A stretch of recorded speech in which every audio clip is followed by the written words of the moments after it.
Good evening, everybody, both on site and in the virtual world. I think we actually may have more virtual customers tonight, so welcome all.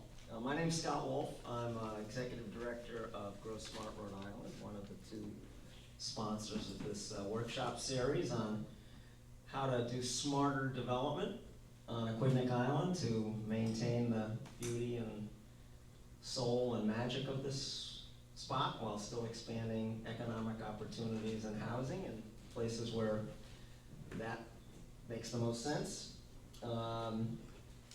We're particularly enthusiastic about this workshop series because of our mission, and this workshop series is so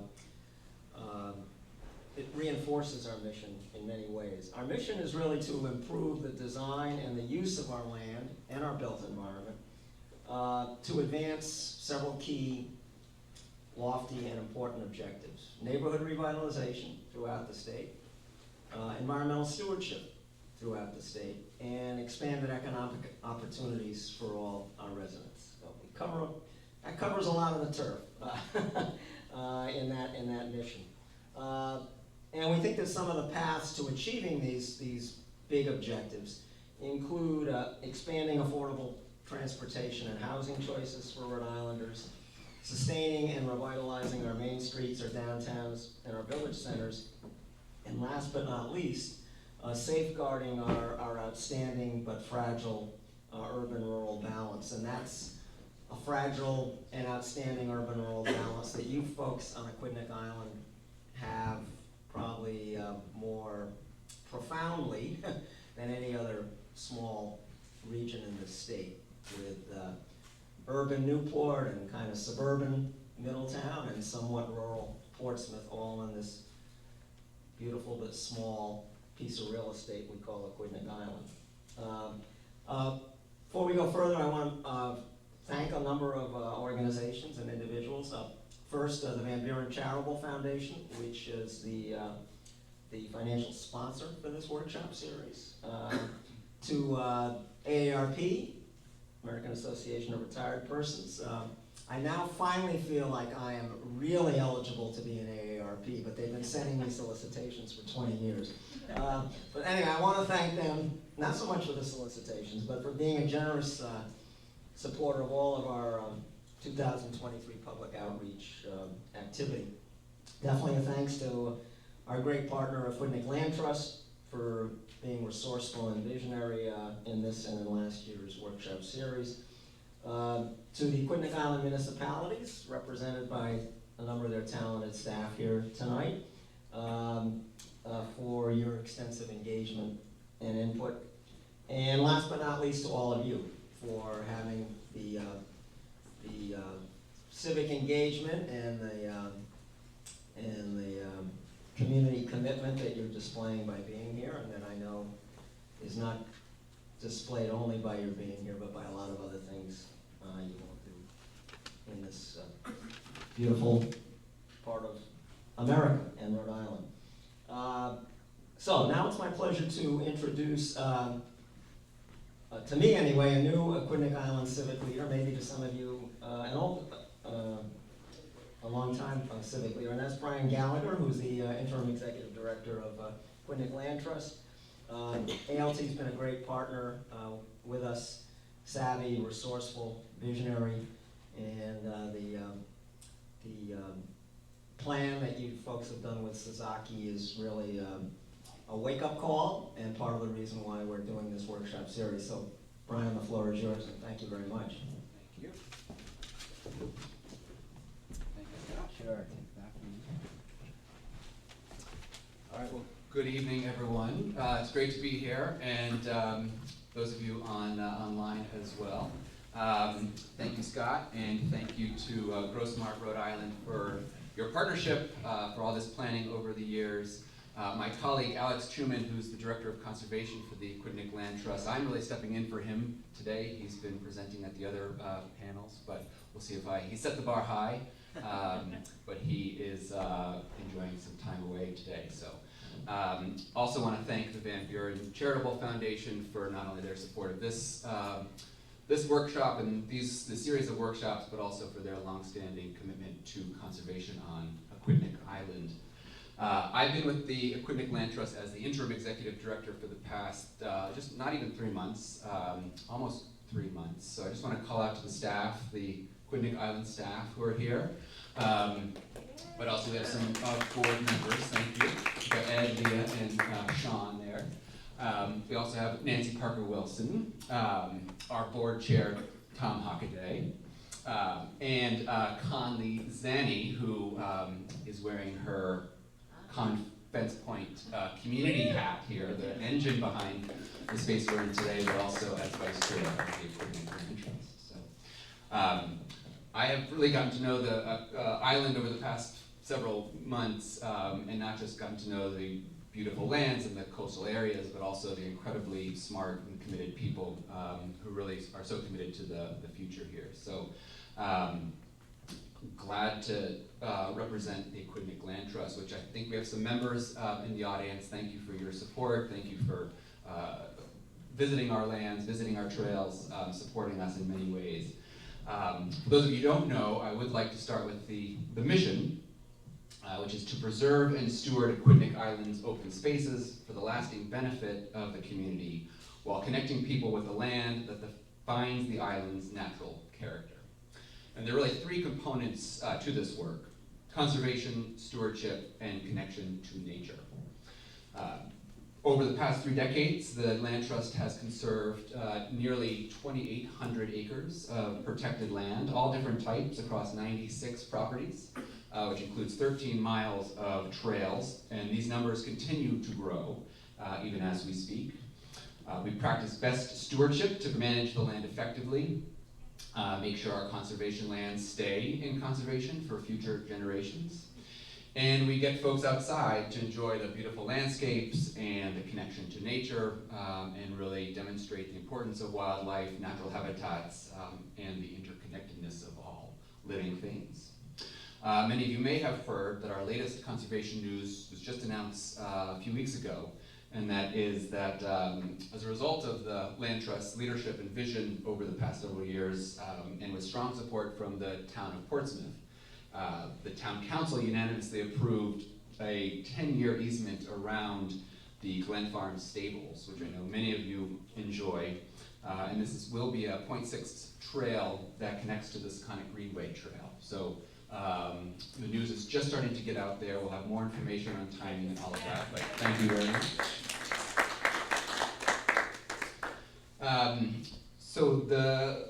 About 2022, I believe, the Land Trust had gone through a strategic planning process, and in many ways the 5 priorities that came out of that strategic planning process are intrinsically connected to the conversations that have been a part of this series, and the work of smart growth. So I just want to run through those main elements because they're very much tied into the theme of conservation.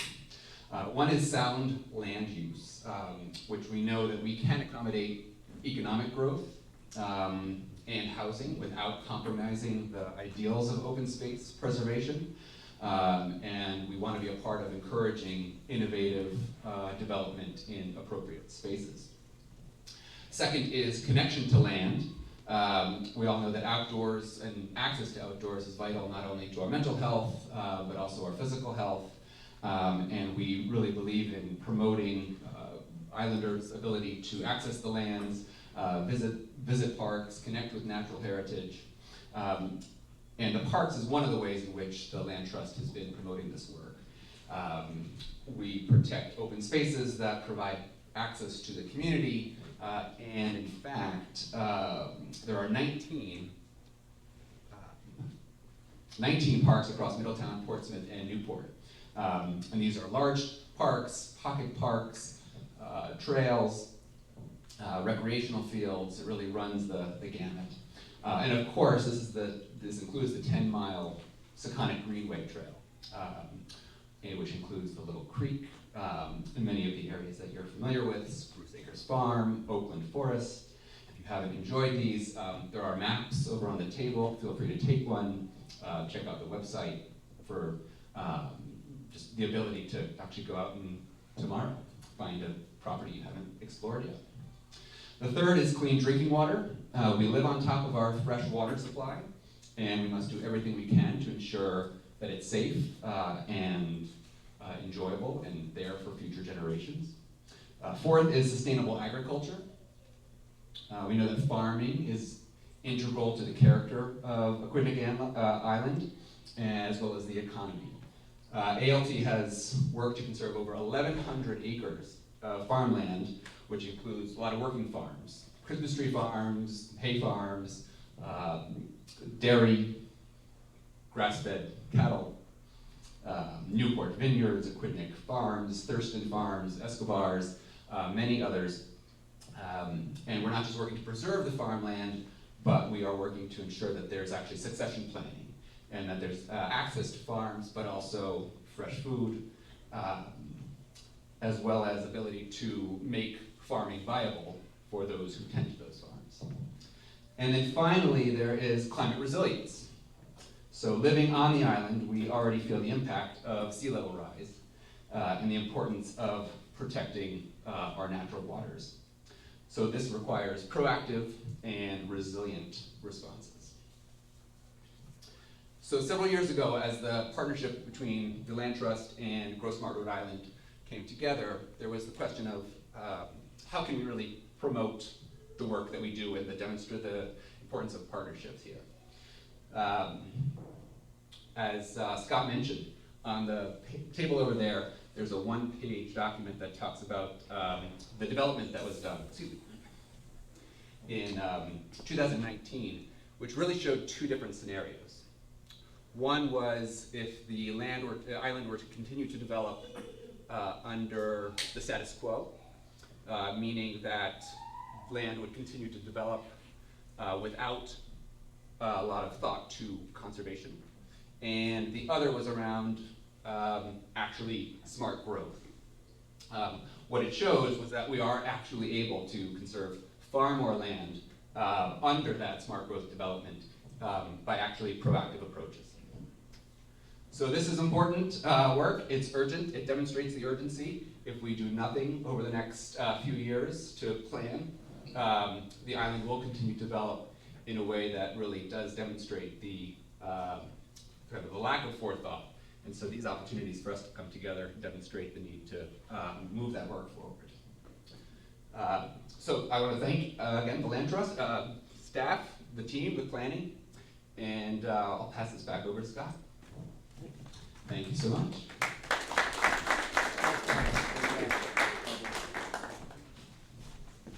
Thanks, Brian. Great vision and a lot of practical steps to get there, so appreciate it very much. I'm going to provide a brief overview of the rest of the evening's session, and then we'll get into the meat of the matter with some reports from our municipal officials. The goal tonight is really to assess how to use a variety of tools and strategies to more effectively conserve Aquidneck Island's outstanding but threatened collection of farms and other open spaces, while increasing the supply of sorely needed housing and mixed-use development, providing the essentials of daily life in smart growth locations throughout the island. And we've designed tonight's workshop based on at least three assumptions. One that Brian has really outlined quite well, and that being that a continuation of the island's still somewhat inefficient, environmentally unsound sprawl development patterns threatens both the island's quality of life and its economic and environmental sustainability. And that's not to take away from the incredible conservation work that the Land Trust with its partners has done. Things would be a lot worse without that, but there's still a potential doomsday scenario if there aren't more creative and significant changes in land use development patterns in the island than we've seen so far. A second assumption is that cash is a necessary but not a sufficient condition to strengthen the conservation of Aquidneck Island's most precious and threatened natural resources. If we just buy up land but don't change our rules about how to use land and don't provide incentives for development in the places where development makes sense, we still may not make as much of a change long-term in the development pattern as is really necessary. So we believe firmly, and this is where my colleague Scott Millar is going to be giving you a lot of insights. We believe firmly that we need creativity in the development and use of new incentives and strategies for conservation and smart development, including such tools as conservation development and transfer of development rights. And Scott will get into that in much more detail and with much more authoritatively than I can or will. So the agenda outline, we're going to hear from the municipalities, as I mentioned, and we're going to hear from Scott, who's our outstanding Director of Community Assistance and Conservation. We'll have some questions and discussion facilitated by another of my outstanding colleagues, John Flaherty, in the back of the room. And then we'll have some brief concluding remarks about potential next steps and challenges and opportunities. So, I want to turn to our municipal staff here for their, for Aquidneck Island's Communities municipal staff for their conservation plans, a brief overview of their conservation plans, their initiatives, and their aspirations. And I guess since we're in Portsmouth, we should start with our hosts. And Leah, is Leah here? Leah Kitchen from town of Portsmouth, right there. Okay. So Leah, you want to lead off, and then we'll hear, I guess, from Ron Wolanski of Middletown and Chris Reynolds from Newport. I'll let you folks do your round robin. Thank you. Pass the torch here. I'll take my orange drink here too.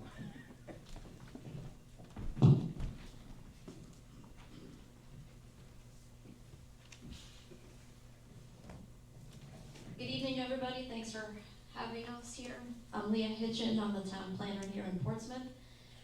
Here in Portsmouth, we've been doing a lot of exciting things, maybe not things that you would see in the immediate reactionary thing, but municipalities go turtle pace, and we do things pretty slow, but I wanted to hold up our newly approved comprehensive community plan. It took about 12 years to get approved, but I'm very proud of it.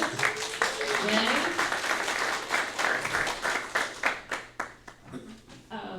A lot of the policies, actions, goals that you'll see, if you ever take the time to read through it, please come by the planning office, pick up a copy, or read it on our town website, have to do with the natural resources, conservation, energy, land use, and a lot of the goals that you'll see are how we want to conserve the land that we have, how we want to work with the Aquidneck Land Trust, how we want to work with our Conservation Commission in town, how we all want to communicate better with each other. It's little things like that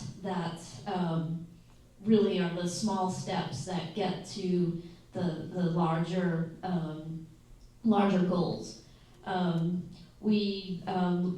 Like was said earlier in the presentation, we are working with the Aquidneck Land Trust in gaining more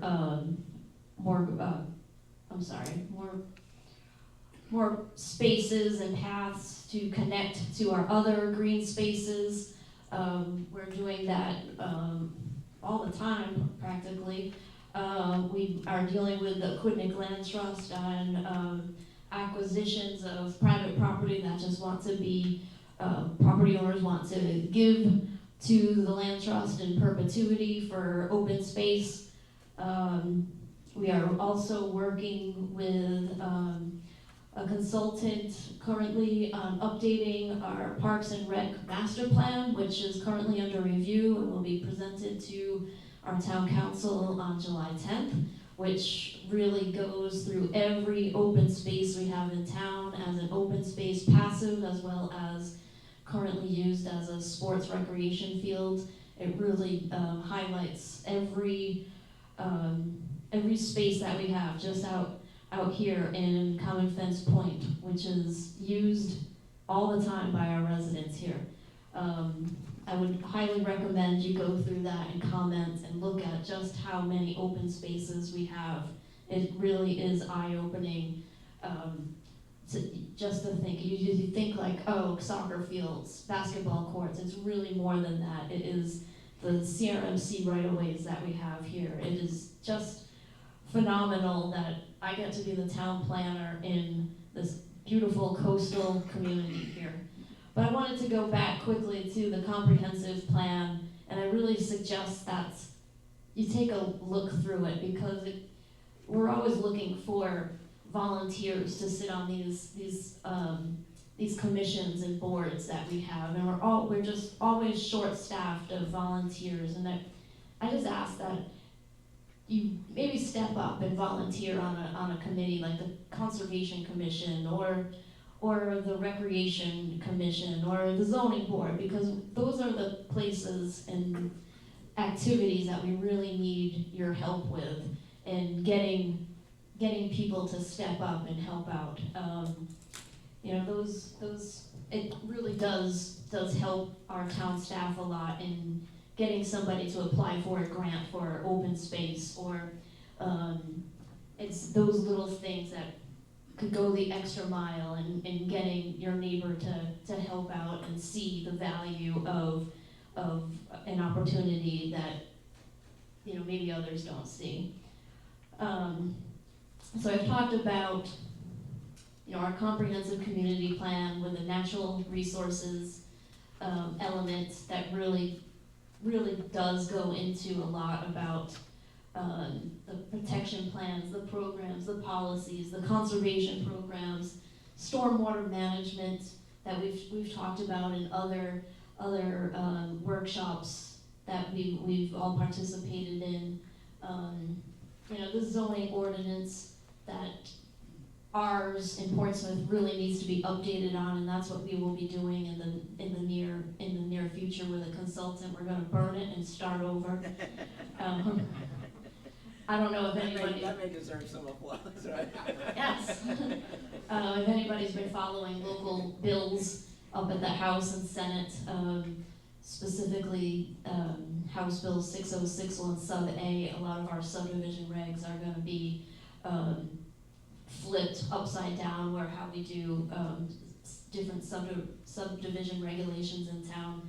We're going to need a lot more help from the state. I think between myself, Trish, and Ron, we're all just like, what are we going to do now? I know getting off topic, now I'm just chit-chatting.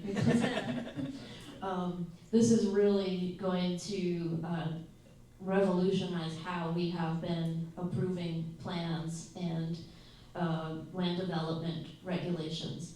But it really is unprecedented how the changes are going to take effect starting January 1st, 2024.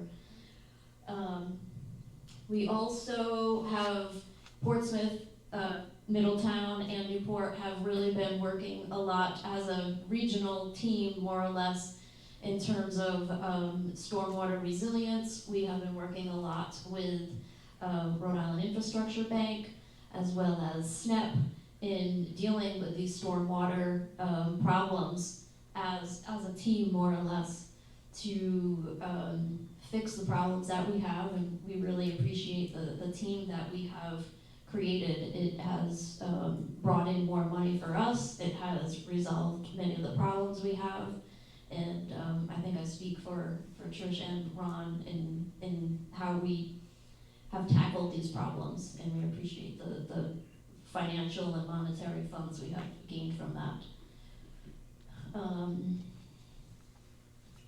I think I have talked about everything I wanted to. I think I was supposed to talk about LNG. That's an ongoing project that's at the southern point in Portsmouth. It shares a property line with Middletown. It's actually currently at the Energy Facility Siting Board right now as an open project. LNG, we'd like it to go away. It's not really super green energy, but it is currently serving about 15,000 residential and business owners within Aquidneck Island. My colleague is actually on a site visit right now at the Old Mill Lane property right now as to whether it should be still a functioning permanent facility right now. And you know, that the neighbors have concerns about it as much as we do, but it does have you know, some permanency as to we can't just end it right now. There's no permanent green energy backup plan right now, so it will be in use for still quite a number of years. So although we'd love to have some alternative green energy backup plan for it, the LNG facility will be here for quite some time. Offshore wind cable, do we really need to talk about that right now? It is another energy facility siting board project that is a few months behind from the LNG gas project, and eventually it will be in front of the local planning, zoning, town council for their advisory opinions, but eventually it will be both CRMC that really provide their assessment of the project. I think with that being said, I'll pass it on to Ron.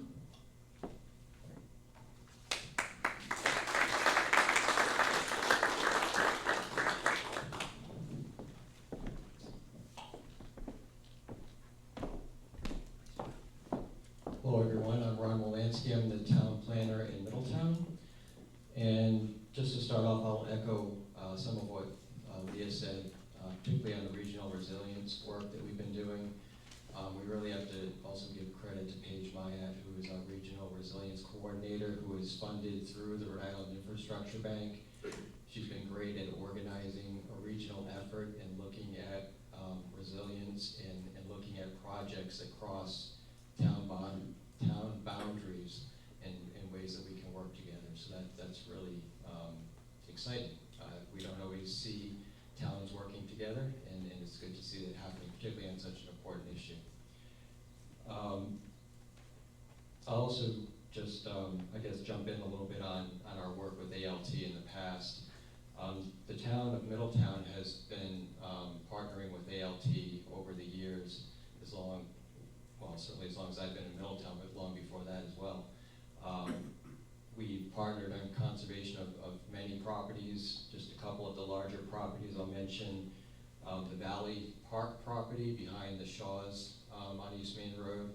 That's about 45 acres of open space that was preserved in partnership with the Land Trust, DEM, as well as the City of Newport for watershed protection.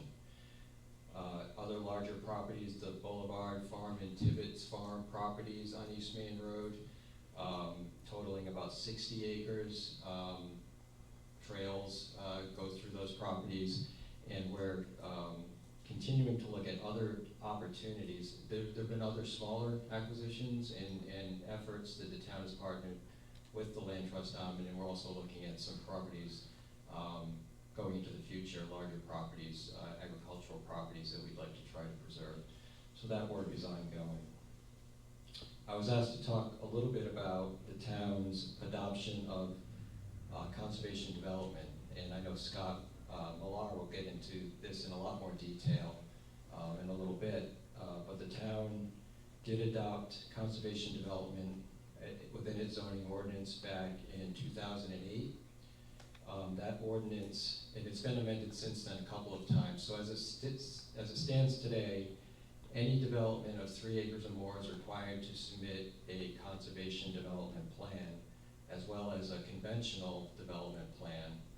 And ultimately, the conservation plan is always going to be the preferred option, but ultimately the planning board in the end, has the option of approving either the conservation plan or the conventional plan, depending on what makes the most sense for any particular piece of property.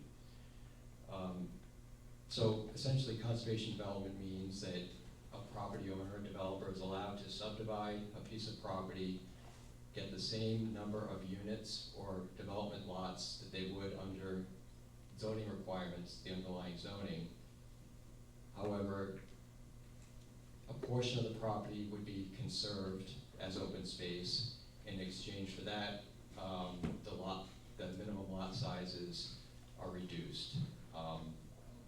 So depending on the zoning district, we'd be preserving anywhere from 20% up to about 40% of a piece of property as open space, while the rest of the property would be part of the development. As part of the process, a developer goes through a 10-step design process with the planning board, starting at the master plan stage, to identify the appropriate areas of the property that need to be maintained as open space. And then, once that is determined, then the development is designed, lots are configured, roadways and utilities and that sort of thing, and then the planning board will review the plan. We've had about 6 or so projects come through. It's been, 15 or so years, but subdivision development in Middletown is relatively slow, and the subdivision development we do get are typically small developments, 1 and 2 lot subdivisions. We've had about a half dozen larger subdivisions in the range of 10 to 12 lots, which have come through the process, been developed as conservation developments, or I should say been approved as conservation developments. Not all of them have been developed yet. I was talking with Scott Millar before we started here tonight. I would see the results of the ordinance and what we're getting is kind of a mixed bag. I think we've had a couple of properties where the open space that is conserved is valuable open space that abuts previously conserved open spaces or areas that are currently undeveloped. But on the other hand, we've had other properties, smaller properties generally, where the open space that's created is essentially surrounded by development on abutting properties. So any open space is valuable open space, but in terms of creating contiguous, larger open tracts of land, again, I think it's been a bit of a mixed bag. And again, I think it's at least in part, perhaps major in part, due to the limited size of the subdivisions that we're getting in Middletown. Again, a 12-lot subdivision in Middletown is a big subdivision. It's not like that in the rest of the state, certainly not in other parts of the country. I was asked to talk a little bit about other plans and policies that have been worked on or are coming. In 2020, the Planning Board commissioned a full build-out analysis of the community to identify impacts, particularly on stormwater, groundwater, and traffic. Concern was being raised about developments happening in town or being proposed, particularly on the east side of town where there is no public, for the most part, no public sewer and water. So the Planning Board wanted to get a handle on what the potential is for development in that part of town. The results of that report found that there's the potential, under current zoning, the potential for about 2,000 additional dwelling units in Middletown at full build-out, under current zoning. The report identified what the impact would be of that type of development, estimating impervious surfaces, impacts on water use, where there is sewer, the impacts on the sewer system, and then also traffic impacts. So the report, and it's available online, does provide a lot of good information on what those impacts might be. There were some recommendations that came out of the report, recommendations that are still being considered by the Planning Board and Town Council. Some of them are being implemented. Some of them have yet to be picked up for implementation. Some, just a little bit of a list of the recommendations. Creating a stormwater utility has been suggested, which would provide for a funding stream for maintaining stormwater infrastructure in town.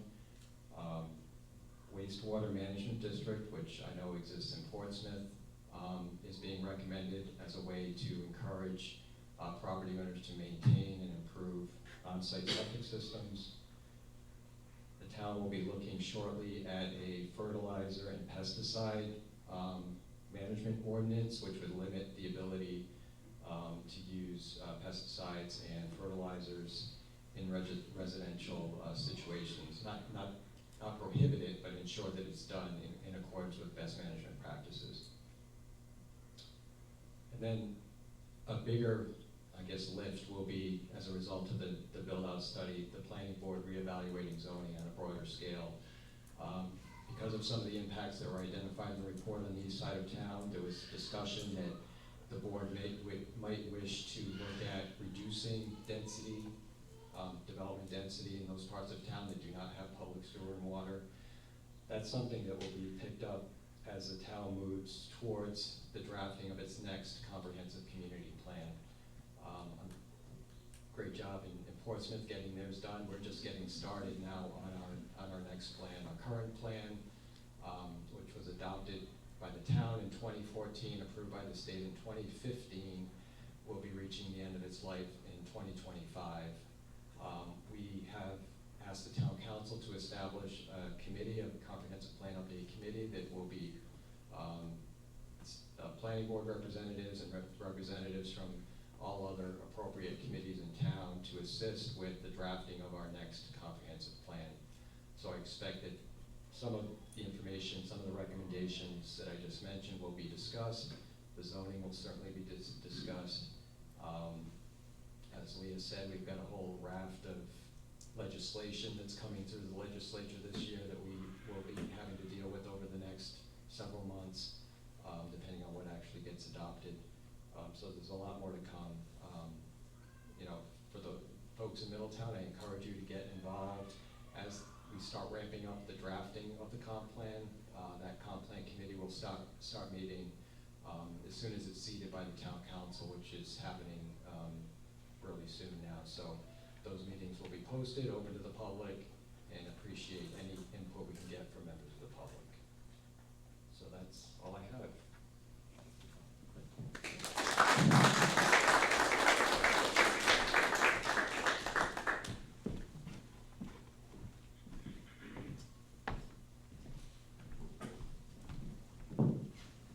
Hello. Hi everyone, my name is Trish Reynolds. I'm the Planning and Development Director for the City of Newport. I've been here for about 4 years now, but I'm a lifelong resident of Rhode Island, and this is the first time I've ever been to this area of Portsmouth, and it is absolutely lovely. So for Newport, we are a city. We are considered to be 90% built out at this point. So we are looking to for conservation efforts. So we are at this point looking to find ways to diversify our economy. We've had a lot of success with tourism. So it's true that tourists come to Newport for our authentic colonial architecture and streets. And it's also true that they come for the gilded mansions. But even more so, they come for our natural resources and our beauty. So we understand the importance of conserving what we have. It's something that's on the forefront of our minds, and it's part of our regulations in reviewing projects. So I'm just going to go through and give you a sample of some recent work that we've done and some of our successes. So we have a very active group of residents who are willing to volunteer their time and talent, and I'm really grateful for all of the people that are doing that. So our Tree and Open Space Commission is an essential component of the city's conservation efforts. It's dedicated to preservation and protection of the city's parks, trees, and open space.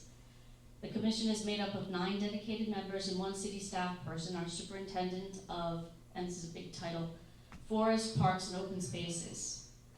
The guiding document that they use is called the Newport Trees, Parks, and Open Space Master Plan, and it was prepared by Sasaki Associates and approved in 2017. This was also funded by Van Buren funds, and we've put this to good use. So the Tree and Open Space Plan has put together this fantastic checklist. It's sort of on its trial run now, but it's a way that we review projects that come through the city and we look at it for compatibility with all of the different 5 goals of the Sasaki plan. So we just recently tried it on our first project, and we had a lot of great success in analyzing this. The 5 goals of the plan are connected systems, resilient systems, equitable systems, great parks and open spaces, and creating a living legacy. So those are the things that we're considering as we try to provide and prepare for and maintain our resources. And to support this effort, as my planner friends have also talked about, we're all looking at redoing our zoning. Most of the zoning here in the state is based on very, very old zoning standards. And I'm really excited about the possibility of what the state's looking at right now. It's a way to sort of update a lot of our review processes, and while it's gonna be a ton of work for us, with really tight deadlines to enact, I think it's gonna really help a lot of the things that we've all recognized with the existing zoning codes. One of the things that we're looking to do is when we do our update, and we want to also maybe not burn it, but maybe rip it off, I'm not sure what we're gonna do. But when we redo ours, we're gonna be looking to add actually a chapter that deals with landscaping. We don't have that right now. We think that's a really important thing to actually have some real regulatory power on, so we're gonna add landscaping to that.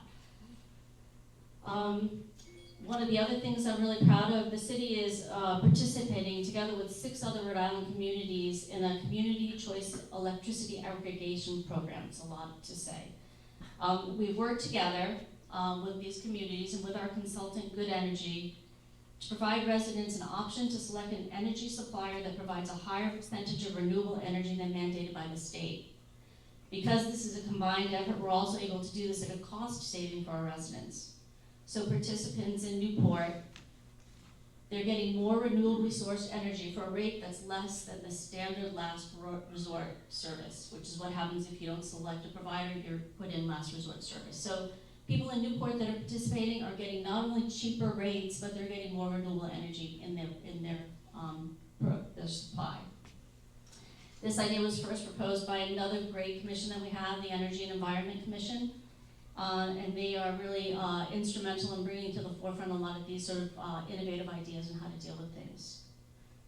Another thing I'm sure people have heard recently about are dramatic, and I'm going to refer to it as not a failure, but as a slope. I've got the edges. I think he does call it a slope failure of our cliff walk. So that occurred in the recent past, and we've accelerated our plans to put together a long-term maintenance and care plan and access plan for the cliff walk. And maintaining its natural character is one of the most visited sites in the region is a priority for the city, and safe access along the shore is also a necessity. Another thing we're looking at, so with the recent growth that we've had in the city, we're seeing a corresponding growth in impervious surfaces. It's growing at about an acre a year, which doesn't seem to be a lot, but it is for a city that's pretty built out. And it's creating stormwater issues, so we no longer have the ability to, when we have heavy rains, it doesn't drain as successfully as it used to.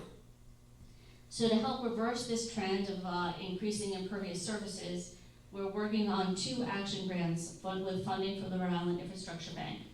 One is pavement removal at a failed subdivision at Almy Pond.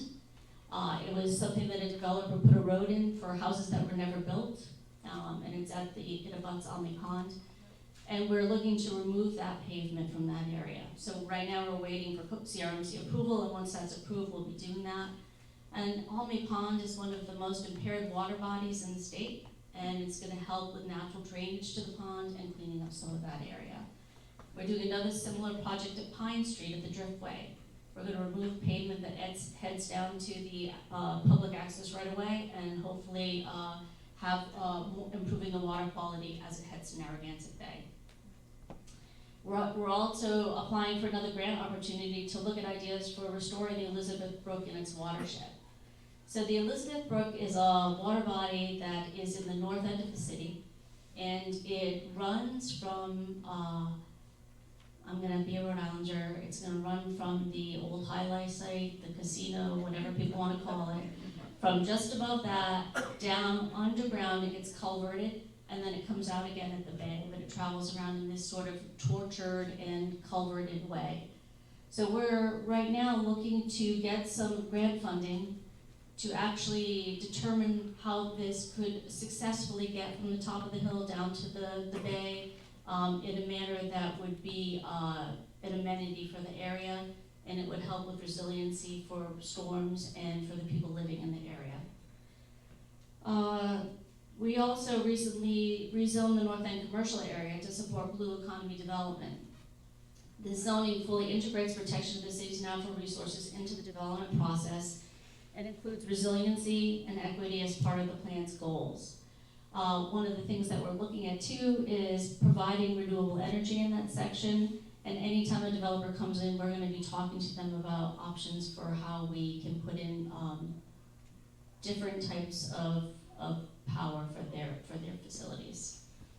And last but not least, one of the things we're doing that I think is really interesting, that at large events like the folk festivals, the ocean race that we just recently had, PGA tours, and we routinely use these as options and opportunities to educate people about natural resources and the importance of conservation. And we engage people in programs intended to minimize the impacts of these events on the community's environmental resources. So we don't have a lot of land for building. We want to be really careful and thoughtful in how we build those. We want to maximize what we can do with that land. We want to make sure that we provide for protection of our natural resources. We provide for ways to reach our goals with renewable energy. And we also want to make sure that we continue to conserve what we already have. So that's it. And I also, I'm done for today. Thank you.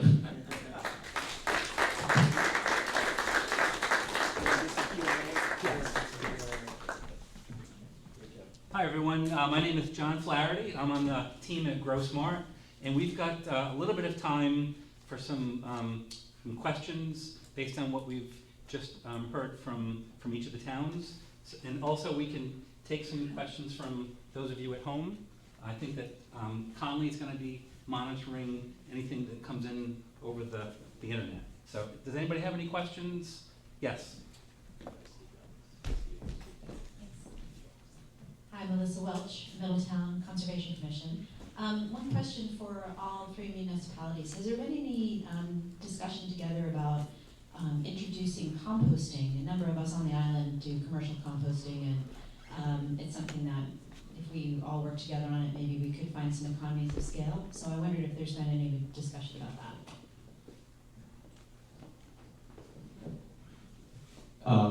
There definitely has been discussion in Middletown about it. I'm not involved with those conversations, but Will Cronin, I'm sure you know, has talked about wanting to institute composting.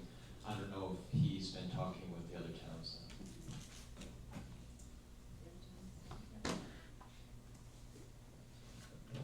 Will Cronin is my neighbor in Portsmouth.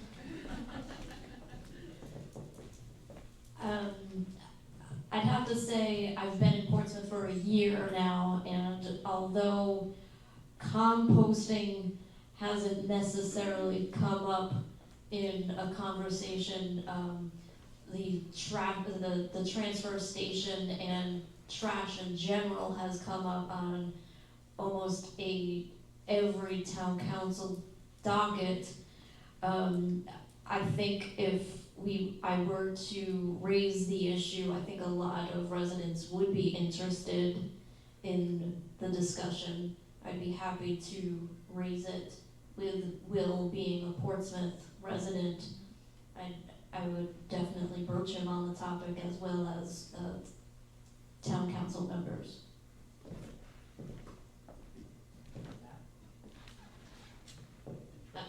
In Newport, we've been working with Clean Ocean Access on composting programs, and one of the really interesting programs that we've been doing is a food recovery program at our schools.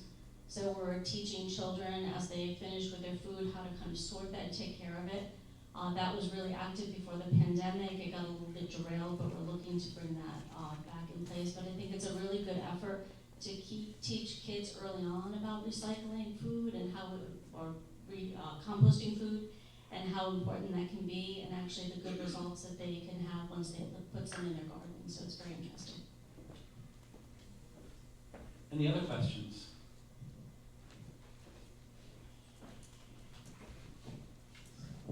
Yes, hello, my name is Christopher Daly, I'm a Newport resident. Forgive me, I came a little late, so I may have missed this portion of the conversation. I was just wanting to know a little bit more about intertown collaborations on things like infrastructure, like the roads, like potential bike paths that connect the island a little bit more, and collaborations like that. I'm not sure who to put that to. It could go to any of the planners, it could go to Ryan, it could go to, John, actually, I wanted to comment on that. So, Okay. and not that I'm the only one who should comment on it, but I was struck in the presentations by our three municipal officials about the amount of regional collaboration that appears to be taking place on resiliency, on renewable energy, and on stormwater management. And I think that has to be the wave of both the present and the future to really turn the tide in favor of sustainable development in this area. And I also want to note that we've heard, and I think it's accurate, that the Aquidneck Island Planning Commission has been revived and re-energized. And I don't know, is there anybody here, an official of the Planning Commission? Yes, sir. Yeah, what's their name? Thank you for recognizing that. I'm Steve Johnson. I'm the board chair as of the beginning of this year for the Aquidneck Island Planning Commission. And thanks to Brian Gallagher, Tom Hockaday, and others, we have hired a interim executive director, Paul Carroll, who I believe is known to several of you. We, having completed the Island Waters project for stormwater management in the three municipalities, the so-called WVITs, the wet vegetated treatment systems, I finally learned how to say that. We are working with the Leadership Exchange, with Paige and others on those projects that are intermunicipal, and with a focus on climate resiliency. And then the other primary focus we have is broadband, which is something that we have been working with Mayor Sy in Newport and are hoping to be able to provide an alternative to our current monopoly cable provider. I'll let you guys work out who that is. But the opportunity for intermunicipal cooperation is something that has happened in the past, and we are gearing up to be able to provide service to the island in the future. Aquidneck Island Planning Commission. thanks, Steve. Exciting. Scott, did you want to have your? I'm good. I just also want to say, my name is Nancy Parker Wilson, and that's Natural Resource Conservation Service, which is the federal program, is has money going into all of these water issues, land conservation issues, erosion issues, and so we're getting federal funds, we're getting local funds, we're getting nonprofit charitable groups, so I just didn't want to have the federal government dropped. Good point. Yes, one last one. Yeah, good evening, everybody. So my name's Jeff Prater, I'm just a neighbor. So, for what it's worth. I'm involved with the Cumberland's Point Preparedness Committee. And we're concerned with things to prepare the neighborhood for disasters, whatever they might be. One of them on the high on the list would be sea level rise, coastal erosion mitigation. We were successful in getting a grant and executing that grant by plantings along Confidence Boulevard to stabilize the coastline. But we want to do some more work, and there were, 5 or 6 of us, very interested neighbors who attended the most recent Rhode Island Flood Mitigation Association conference, where we presented on behalf of Confidence Point, and we met a lot of people and networked. And we heard that there's a lot of money out there. There is. And we would like to apply for that money, but at every stop, they said, well, you can't do that until you get a hazard mitigation plan in place. So my question is for the planners, is that part of the comprehensive plan? Is that separate? How old is it? They want it to be less than 3 years before we can apply for some of that money. I'd just like to know where we are with that. Can I ask you a question? Have you reached out to the Eastern Rhode Island Conservation District, Sarah Turgan? Me? Yeah, No. yeah, so, reach out to her. Me? Well, whoever, your organization, No, I'm just a neighbor. that's fine. But you're saying, I'm sorry, but what I heard you say is that you were being denied, so, We were successful in one grant, but Yeah. the kinds of grants that we're looking to apply for now, they've said a hazard mitigation plan needs to be in place before we can do that. So your municipality should have one in place. Are you a resident of Portsmouth? Portsmouth, yes. So they're not part of the comprehensive plan, they're something separate, and they're required to be updated every 5 years, and most Right. communities have them in place. Right now, we are working on one of the first regional ones, another regional effort that we're doing, that we're looking to do something that's a combination. But I'm not sure, Leah, do you have a plan? so of this? Jeff,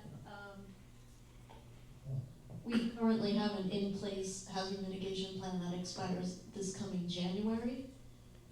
It's in place, and like Trish started saying, we are working with the Rhode Island Infrastructure Bank, Page Myatt, to start preparing a regional plan for Aquidneck Island hazard And mitigation that would plan. be regional among the 3 municipalities? Correct. And will that be complete when our Portsmouth one kind of lapses? There could be a section of time where it could lapse, but we will be working with Rhode Island EMA and FEMA to let them know that although it may lapse, we are working towards an updated regional plan, and that section of time will more or less be covered, knowing that we are in process of working on an updated plan. It's fair. Thank Thank you. Maybe that's one of the boards or commissions that you're looking to recruit for. Okay, so thank you all. It's my pleasure to introduce another colleague of mine, Scott Millar, who's going to be the guest speaker this evening. Scott is Director of Community Assistance and Conservation at Grossmart. He's been with us for 8 years. And his work's really been concentrated on providing extensive technical assistance to several Rhode Island communities about how to make their land use ordinances more farm, forest, and open space friendly. Prior to coming to Grossmart, Scott had a 23-year career. He's a veteran of DEM.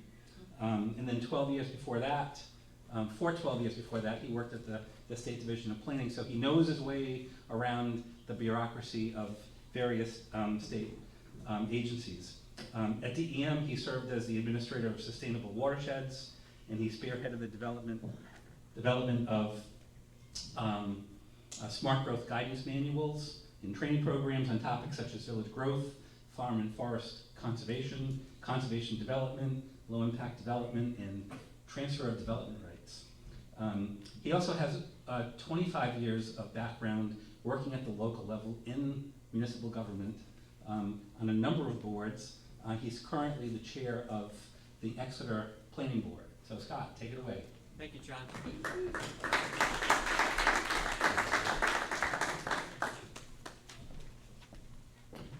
Thank you, John.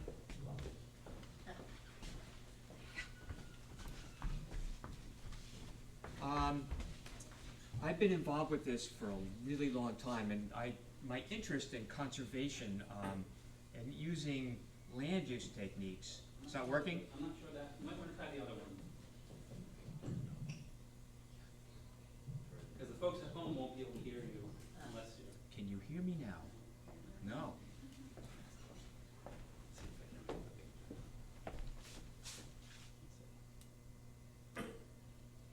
Okay. Thank you. As I was saying, my interest in conservation goes back early in my career. I was actually at a meeting similar to this many years ago, and I was just starting off as a member of statewide planning, and I had the opportunity to hear Bob Bendick, who was the former director of DEM. And Bob was talking about if you really wanted to protect something, you needed to buy it. There was no other way. And then it was sort of depressing because then he went on to say, and we don't have any money to buy any of this land. This is before the state was able to pass some pretty robust bond issues. And then he went on to say that there was actually somebody there from my agency, Statewide Planning, talking about potential growth and development and the impacts it was going to have on all the important natural resources. And I went away from that meeting thinking that there's got to be a better way. Yes, we have wonderful organizations like the Aquidneck Land Trust that preserve 2,800 acres. Is that what I heard you say? I mean, that's amazing, and that's awesome. But that's not all we need to do, right? There's so much more that needs to be protected, and that's not a criticism of the wonderful work that you do.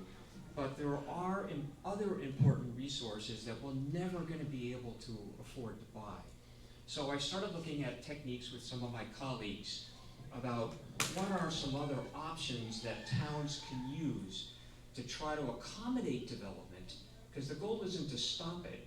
How do we accommodate future growth and development and try to avoid impacts to natural resources and your community character? And one of the ones I'm going to talk about is, first off, is these are the techniques I'm going to be talking about: conservation development, village development, transfer of development rights. Start off with conservation development. It's really an improved form of cluster development. That cluster development has been around for a very long time. That allows a community to work collaboratively with the landowner, with the builder, to try to guide growth to that area on a parcel of land that's most appropriate to accommodate that development. It has as a goal to try to preserve at a minimum 50% of the land that could otherwise be developed. It conserves land by placing a conservation easement that would run with a chain of title on that property in perpetuity to prevent it from getting developed in the future. Since one picture is worth 1,000 words, let me show you how this might work. And we're using a parcel of land that's actually on the other side of the bay. This happens to be in West Kingston on Route 138. Some of you might be familiar with the Kenyon Farm. A number of years ago, the town of South Kingstown thought this was such a special place, they decided to buy it. But we're going to be developing hypothetically just to show you how this technique works. So I'd like to point out some of the character-defining features. First of all, it is an historic farmstead. It has prime agricultural land. It has a beautiful scenic vista from Route 138 into the farmstead. It has wetlands and stream complexes on the property. And that interspersion and juxtaposition of open field and forest that you see makes for some very unique and very valuable wildlife habitat. Now let's take a look at what this parcel looks like as it might be developed using conventional large lot development. And as you can see, essentially all of the character-defining features that I just described are really irreversibly destroyed, aren't they?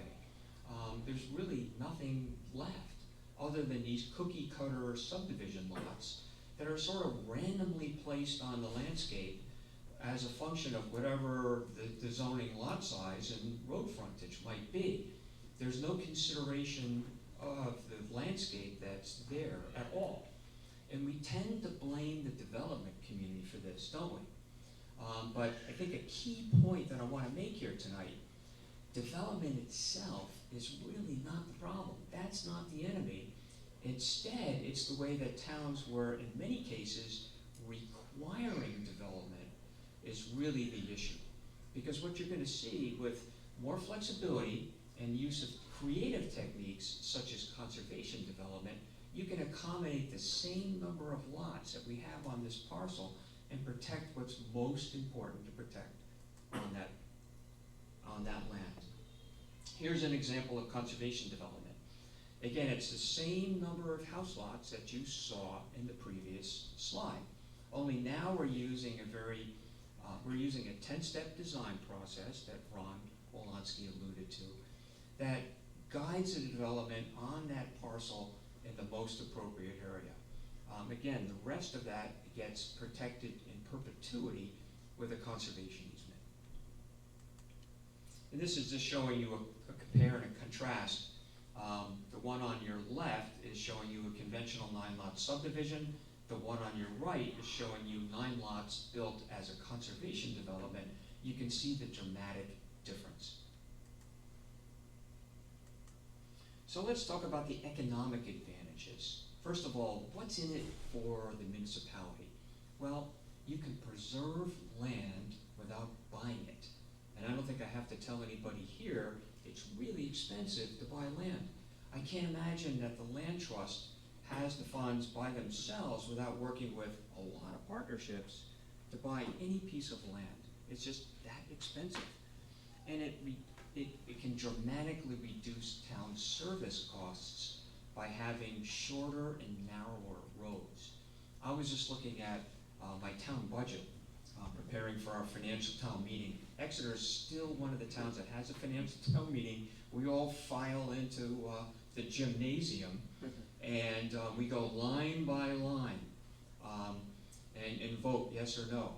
But I was looking at the department, our DPW director's budget, and he, just for a chip seal, which is a really inexpensive way to sort of maintain a road, it's not as good as repaving it, it's about $10,000 a 1,000 square feet. That's a lot of money. So think about that.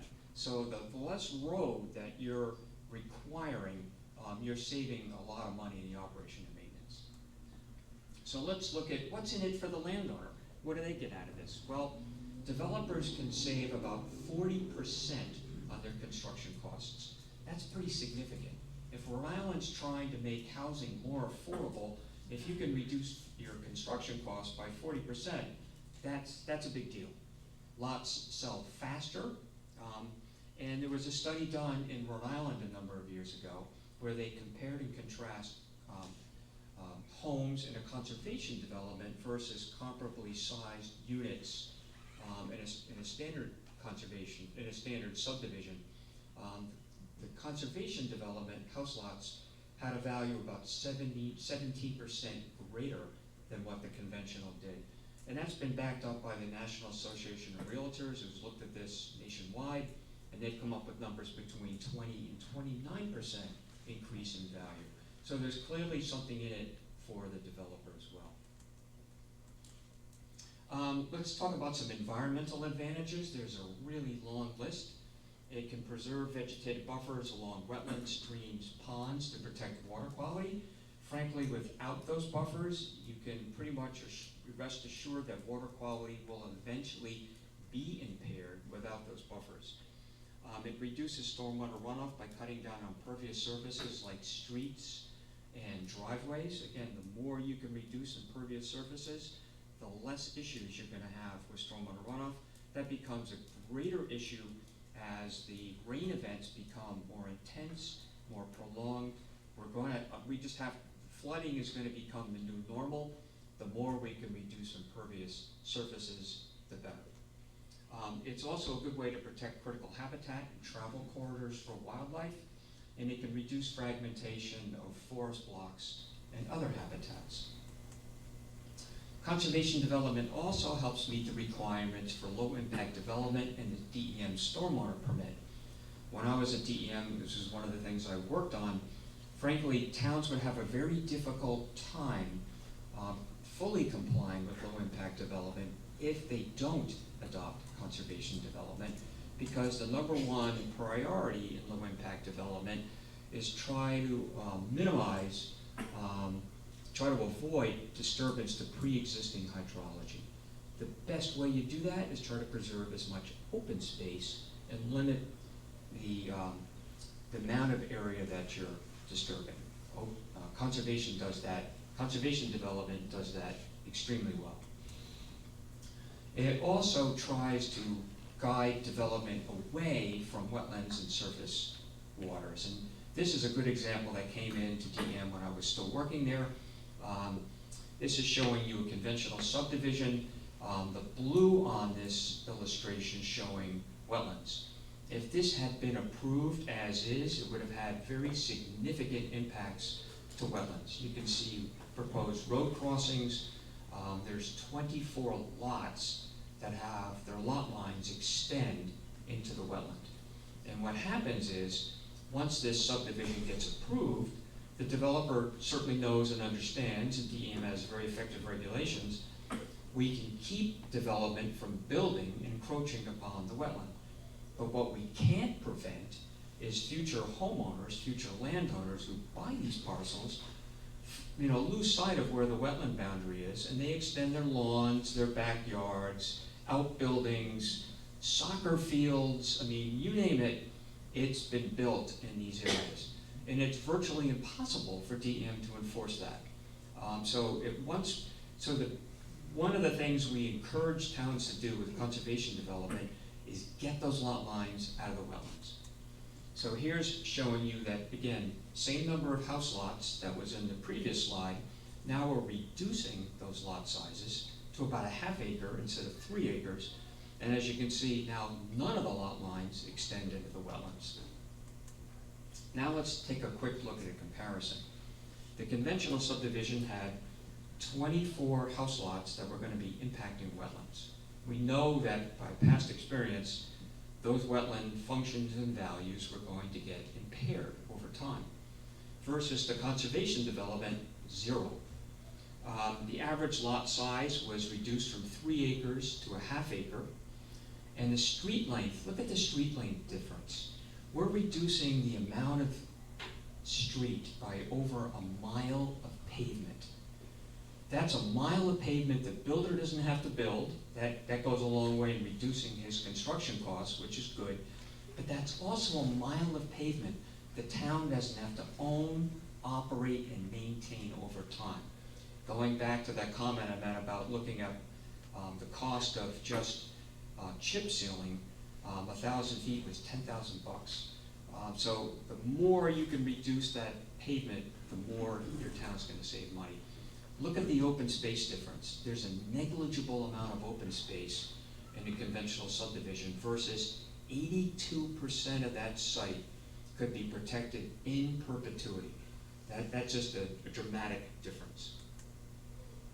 Now I'd like to talk about how conservation development can actually be used to help you meet your low and moderate income housing goals. This is a conservation development that was built in Woonsocket. Instead of having single-family homes, they allowed duplexes. If the site would tolerate it, you could go, you could even have multifamily. But the point is that they went to duplexes. Many of those were restricted for low and moderate income in perpetuity. So they're going a long way of meeting their LMI objectives. And in Woonsocket, they were able to preserve 10 acres of open space. In an urban community, that's pretty significant. And that's land that can be used by the people that live in this subdivision. Now I'd like to talk about how conservation development can be used to try to develop contiguous corridors of protected open space that could run through your town. This is showing you an example that happened in North Kingstown. As North Kingstown has protected roughly 24% of their community. What's showing here in the purple color, I hope it's showing up as purple, yes it is, that's the land that the town went out and aggressively bought. But the orange color is the land that they've actually protected using conservation development. And that actually totals 40% of their total open space the town was able to purchase, again, at no charge to the people who live in the town. And now the town is doing something pretty cool. They're connecting the dots between the orange property that's been protected open space by conservation developments to the purple area that they purchased. So now they can have these continuous corridors of open space that run through the town. They can be used for hiking trails, biking trails, and obviously these provide amazing corridors for wildlife. Now I'd like to show you how conservation development can be used as sort of a limited development project. This works best in more rural communities or farmsteads. There's a lot of landowners that are looking to try to get some revenue from their property, but they don't want to develop the entire parcel. So we were actually working with a landowner in Foster. This happens to be a 10-acre, also an historic farmstead. There's about 70 acres of woodland, and that all drains into the Situate Reservoir watershed. So it's a pretty sensitive site. And we showed them, okay, if you develop this using Foster's conventional zoning and subdivision regulations, this is what you get. And at the end of the process, yeah, you're gonna make some money, but do you still want to continue to live there? Because now the farm has been carved up, and the woodlot that this person had been managing so well is now part of somebody's house lot. So the answer was resounding no. They don't want to do that. They actually took their property off the market, and we showed them you could do something like this instead. This is a minor subdivision. You can build up to 5 house lots. We're using the conservation development process to determine where on the parcel it's most appropriate to locate those house lots. And they're actually even hard to see, aren't they? I like to call this sort of stealth development. It sort of blends into what's already there instead of destroying what was already there. The beauty of this is that this doesn't have to be a heavy-duty developer that can do this. A landowner can actually do a minor subdivision themselves, working with the applicable consultants and engineering. And what's left here is a private road. The private road is not town-owned, obviously. It could be much narrower, and depending on the site conditions, that private road could actually be gravel. It could be recycled asphalt that's oiled. It doesn't generate as much stormwater runoff. And then you might say, well, why would anybody want to just build 5 houses if they can maximize their development potential? So we actually ran this by a couple of developers. The numbers are actually comparable because they can make just as much money doing it this way as they could developing the whole parcel for its maximum value, because the cost of that road is so expensive to build, and it's so challenging now to comply with DEM stormwater regulations. This process can go very fast. Somebody can carve off these lots over time for family members, whoever.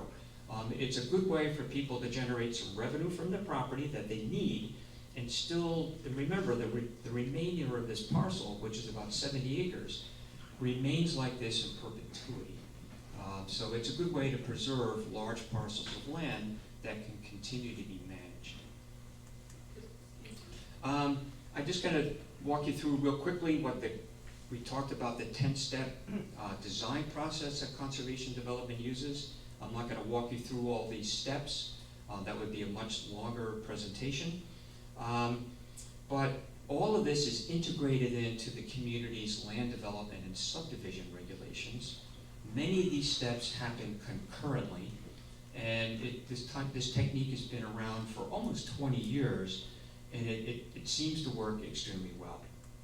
But what I do want to do is pull out one of the more important steps, and this one in particular sort of distinguishes it from cluster development and conventional development, because you're going through sort of a design process to determine, okay, how do we determine where on this parcel of land we really want to guide the growth to? That's always the question that was really hard to answer with cluster.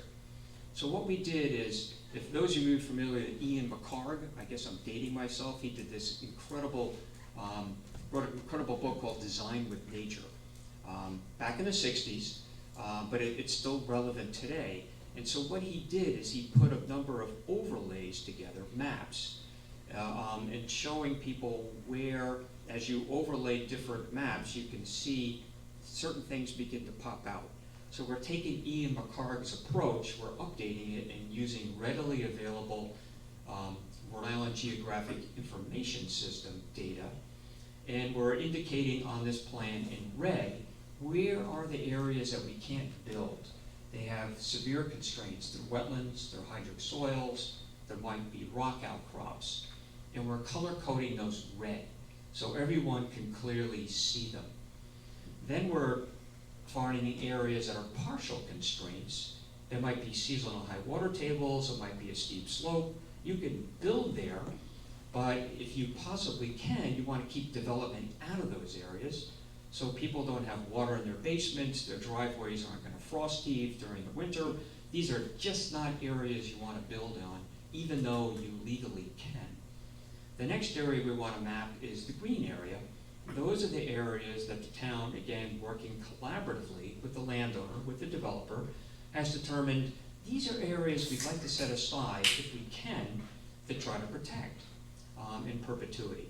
So the area on here that's not shaded, that through the process of elimination, that's the area we want to guide the growth.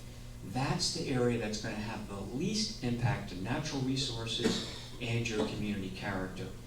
And because conservation development is density neutral, meaning if the developer can get 10 house lots in a conventional, he or she still has to get their 10 house lots in this subdivision.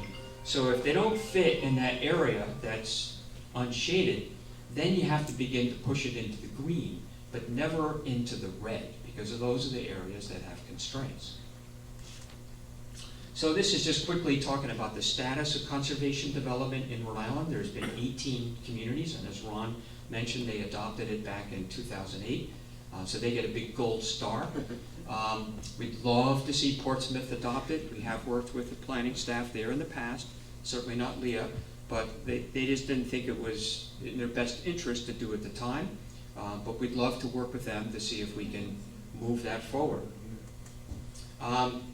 This is a Rhode Island Conservation Development Guidance Manual I was involved in developing when I was back at DM. I did leave some copies over there.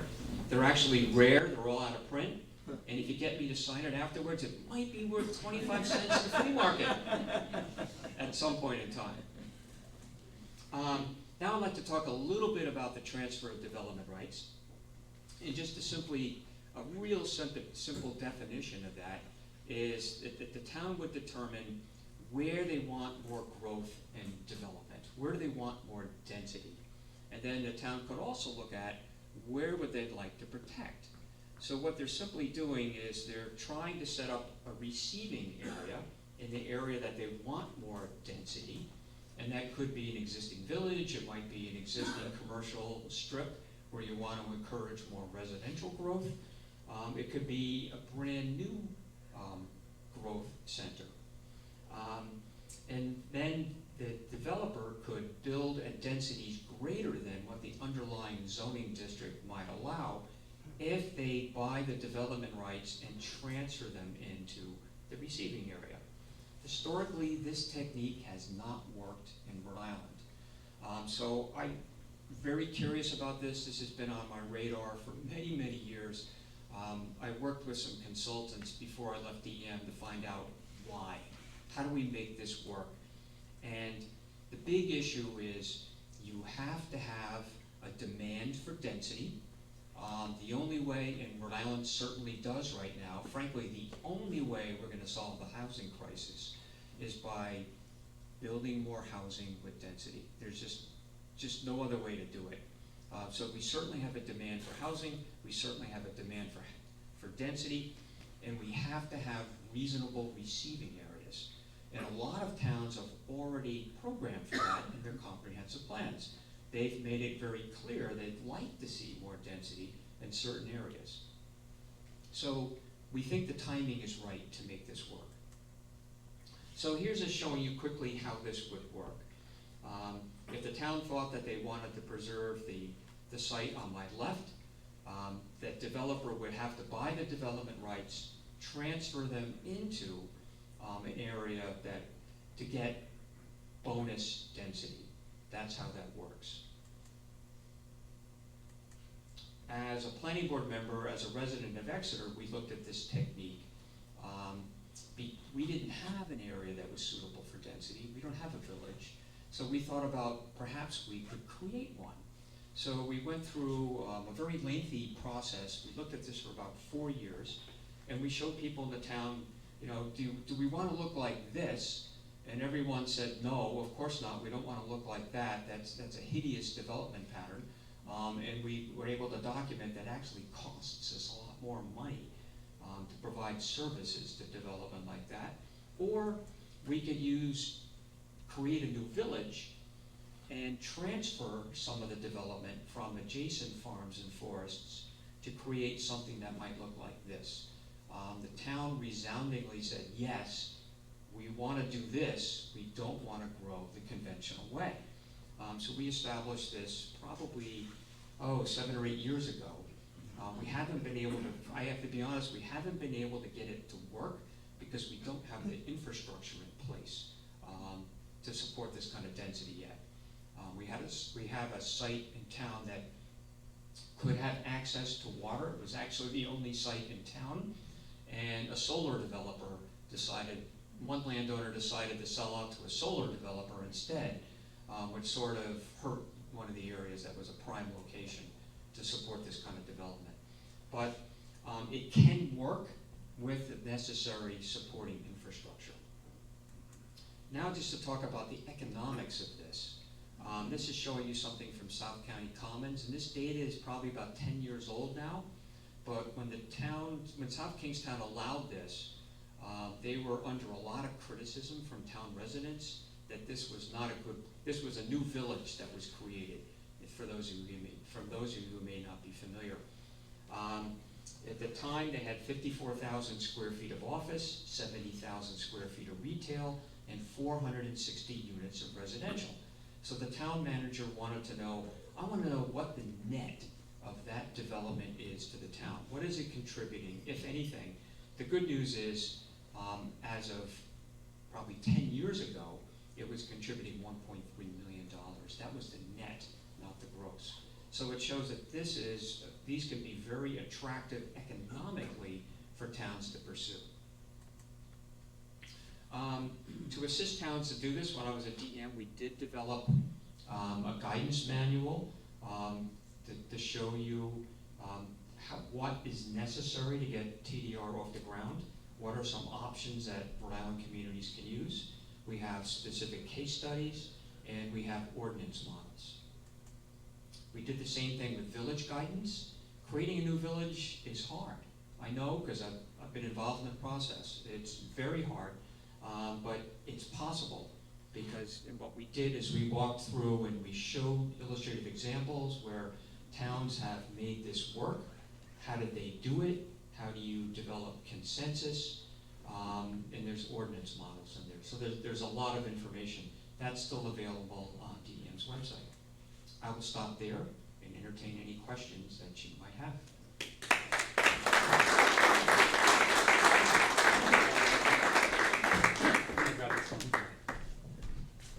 I'll facilitate. Hey, John, while you're getting in motion, I just want to recognize Chuck Allett, the former executive director of ALT. God bless you, Chuck.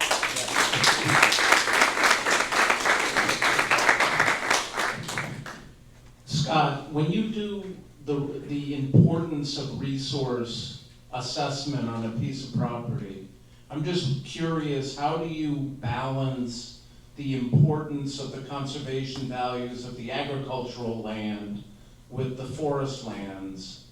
And how do you deal with that conflict of conservation values? That's a good question, and that's really the beauty of this. That's whatever the local municipalities' priorities might be.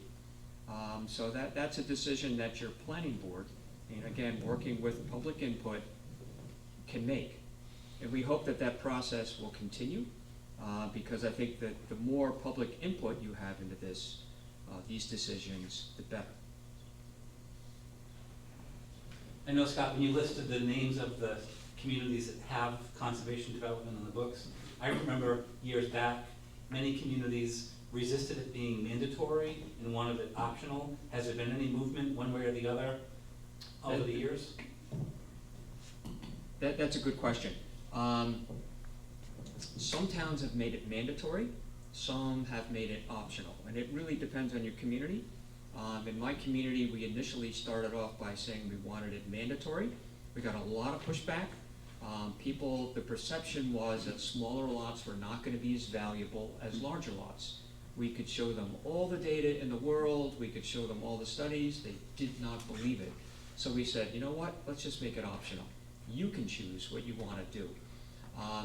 Then it passed overwhelmingly, and that's the path that most towns have taken. Most developers are going to choose the conservation development because of that. It does reduce their construction costs very significantly. So if you're deciding without making it mandatory or making it optional, my advice would be make it optional. There's an economic incentive to choose that path. Other questions? Hey, John, just one other thing, sorry. We've been working together 20 years. You're used to being interrupted by me. What are we doing about people in the internet Conley world is taking any Yeah. questions that come in. who want to ask We questions? have about 25 people online, but I'm not getting questions. Okay, I just want to I make guess sure they're happy. we accommodate them. if they have You'll hunt me down. I'm on it, I'm on Okay, it. so if you have questions out there in the internet land, send them in. Right. Hi, you're very intrigued by this project going on in Exeter right now on South County Trail, the hydroponic farm going on where Sharpners used to be. I just wondered what you think of that project it ties into growth and development, and if that's been approved by the town of Exeter. There was some controversy there, and I'll avoid getting into the controversy. Let's call it a misunderstanding. Is this still working? I'm not Yes. hearing. Okay, good. Because of one of the vague issues in Rhode Island law, the landowner thought that they could build a 25-acre greenhouse, which is a structure that would be bigger than the Warwick Mall, by right, without any review and approval. And obviously the town had a difference of opinion. It was litigated, the town prevailed. We've now worked out a reasonable ordinance to allow that to move forward, and they just recently came before the planning board to start that process. That's a use, I think that's in Rhode Island, and it's going to be here to stay. I think it would be wise for towns to be thinking about that kind of use and establishing an applicable ordinance to try to manage it, because a 25-acre greenhouse is massive, and it may not fit in all areas of your community. So I think and I know the University of Rhode Island is trying to, they're in the process of building one on their land as a demonstration to try to encourage more of this. And the concept, I want to be clear, the concept makes a lot of sense, and I strongly support it. It would allow a farmer to farm 365 days a year, 24/7. I mean, that makes sense. The more food we can grow locally, the better Rhode Island is going to be. It's just that we need to be careful about where these facilities go and how they might conflict with pre-existing land uses. I think that's the issue that we need to look at very carefully.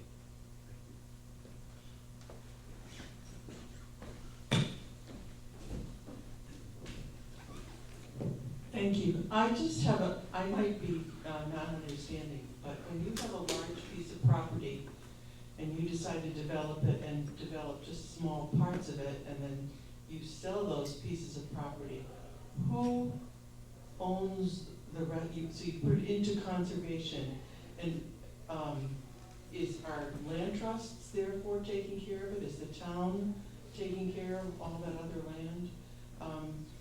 It seems to me that it becomes more, the smaller lots become valuable because they're close to conserved land. Mm-hmm. But who maintains trails, forests? I mean, anyone? Whose land is it? That's an excellent question. And actually, state law provides 4 ownership options. I didn't have the time to get into this kind of detail. One, it can go to the municipality. It can go to your local land trust or a like-minded conservation organization, Nature Conservancy, Audubon Society. It can go to a homeowners association, or it can be kept in private ownership, and that's something I actually changed state law to advocate for, because a lot of landowners, particularly farmers, they could do a conservation development, and frankly, a homeowners association can't manage a farm, but a farmer can. So you'd want the farmer to be able to retain ownership of that land so they continue to exercise good stewardship and continue to run it as a farm. So those are the 4 ownership options, and whatever ownership option towns choose, we always recommend sort of the belt and suspenders approach, or if you're going to delegate it to a homeowners association, the municipality probably wants to have an ownership option as well in the event the homeowners association just simply dissolves at some point in time. There's the municipality that's also in that chain of title. Got one quick follow-up. Do you have any sense about whether do you have any sense about whether the preponderance of towns with conservation development are adopting one model, or is it all over the map? And again, the model ordinance? No, the ownership issue. It really depends. It depends on the site. I think towns are, and that's the beauty of this technique, it gives them the flexibility to try to determine what's best on that particular parcel of land in their town.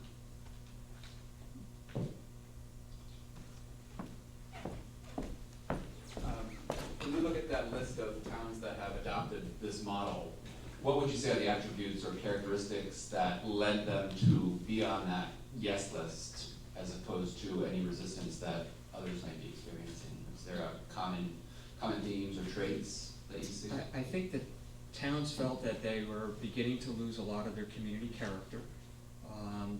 Some of these towns had a cluster ordinance that didn't seem to be working as effectively as they thought.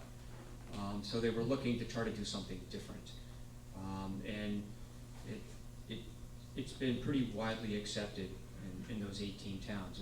But in full disclosure, there have been towns that looked at it and decided it wasn't for them.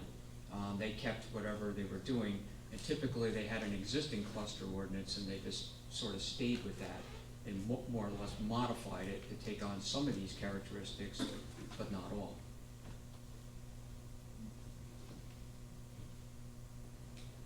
One of the other topics that Scott has developed quite an expertise in is the topic of solar siting. And I don't know how much of an issue that has been on the island. You probably certainly know, but does anybody have any questions about that? It's obviously been something that has accelerated in the last several years. Maybe not so much of an issue. Scott, didn't you work with Portsmouth, the town of Portsmouth, quite closely? I did provide some Yeah. suggestions to the town of Portsmouth on the ordinance, as I did on a number of communities with their solar siting ordinances. Yeah. John, there's a question in the back?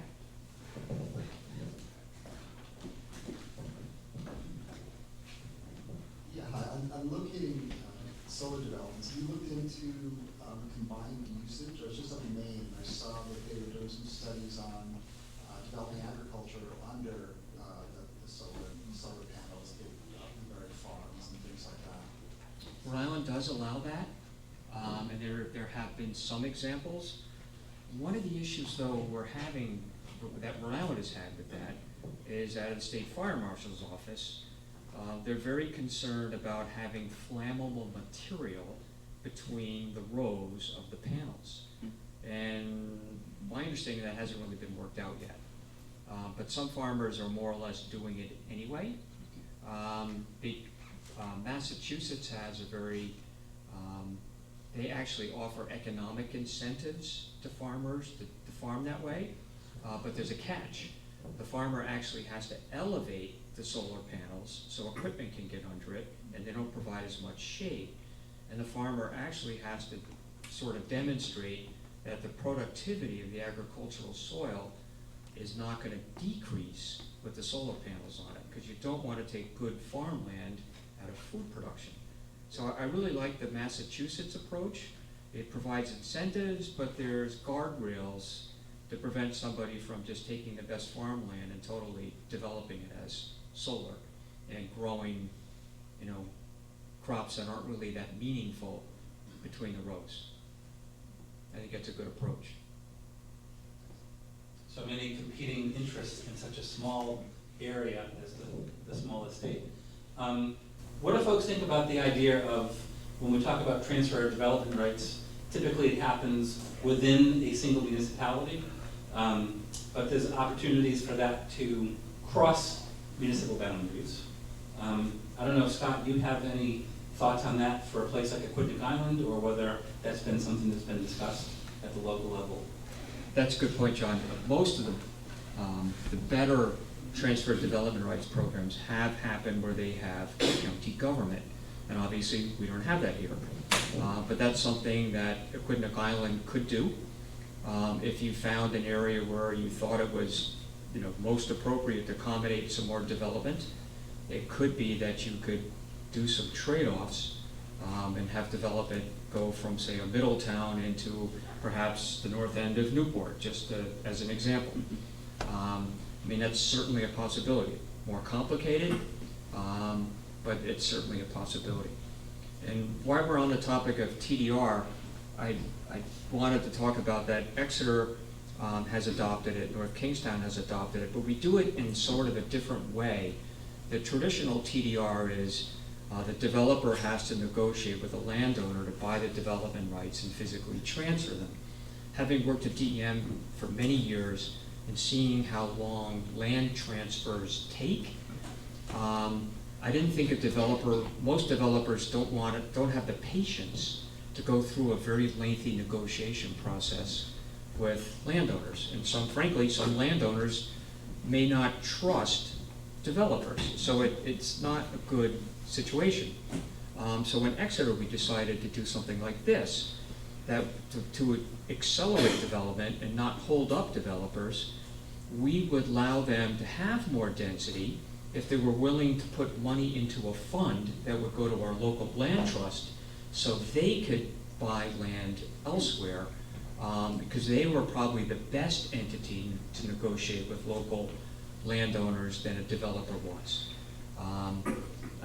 There are other states that use a program like that. Rhode Island hasn't done it yet, but it is part of the ordinance in North Kingstown and Exeter. We just had, again, we don't have the infrastructure to make it work, so we haven't been able to get a transfer yet. But we think that has a lot of potential. Okay, so we have a little bit less than 15 minutes left. We can either take another few questions, or we can have Scott close, and we can stay around if folks want to sort of talk one-on-one with us. And we definitely don't have anybody in the virtual world. And I don't think we have any questions from the virtual world. Yep. So, unless there's any other really burning questions, I think we'll let Scott close it out, and we'll. Well, let's have Jillian help me, huh? Well, I just put the resource page from that PowerPoint. Okay. Scott, thank you very much. Excellent presentation.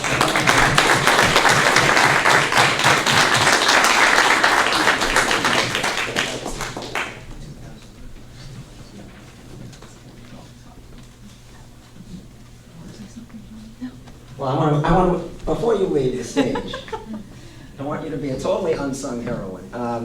Jillian Finkel here is our Director of Special Projects and is another outstanding member of our terrific team. And she's been working closely with ALT behind the scenes to really organize this whole series. So how about a hand?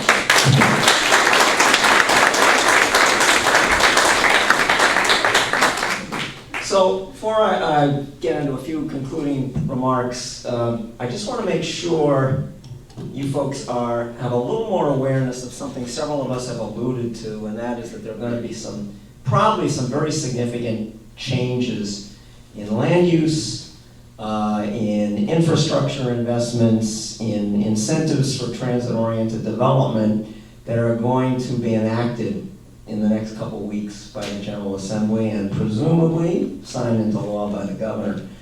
And there's some controversy about these things. I think in balance, they're a step forward for the state. I think there's going to be a learning curve, though, at the local level in figuring out what are these things and what do they mean and how do we adapt to them.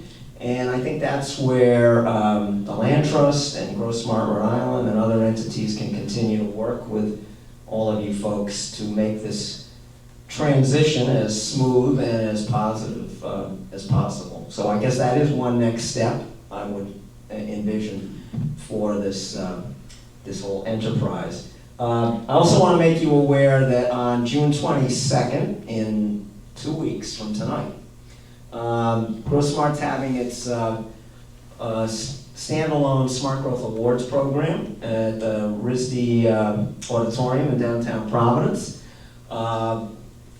It's always a high energy, I think high impact event. We're honoring 7 outstanding, I keep using that word, but they're worse words, I guess. We're gonna have 7 exceptional, how's that? We're gonna have 7 exceptional leaders and projects honored at that event, and they are exemplifying smart growth best practices in housing and transportation, in conservation, and in Main Street revitalization. We also are going to have a guest speaker who I think may be of interest to a number of you. His name is Ed McMahon. For those of us of my age, roughly, he's not Johnny Carson's sidekick. He is currently a senior fellow at the Urban Land Institute. He's the former board chair of Main Street America, and he's really one of the kind of intellectual parents of this whole smart growth movement in America. And I think he's going to be giving a wide-ranging and very, very thought-provoking talk. I think it's going to touch on Main Street activity and how to organize better Main Street revitalization efforts. And that's something under Jillian's leadership we're exploring a lot at Grow Smart Rhode Island, including establishing an actual state Main Street coordinating program, which exists in some form or another in about 40 of the 50 states.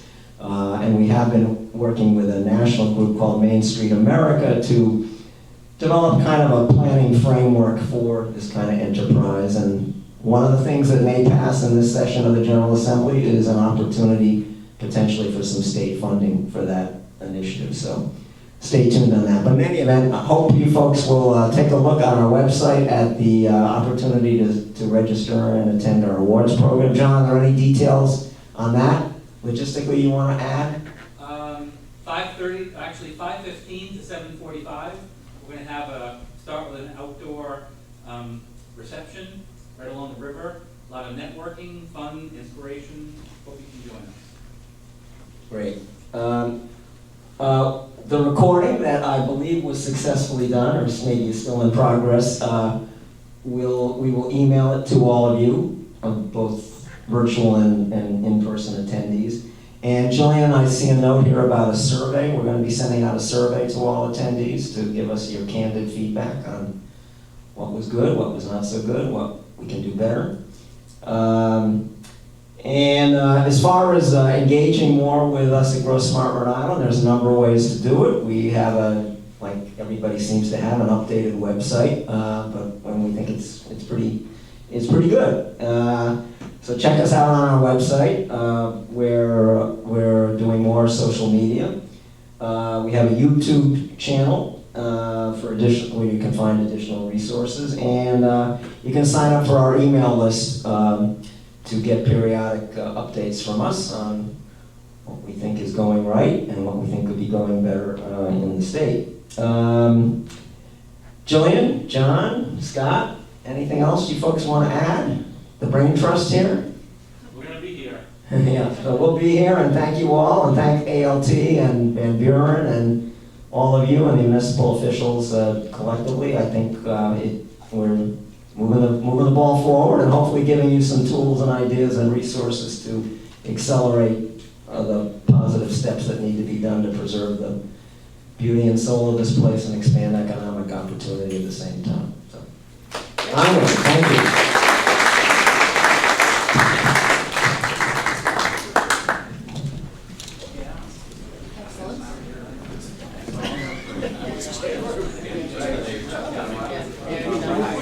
Excellent.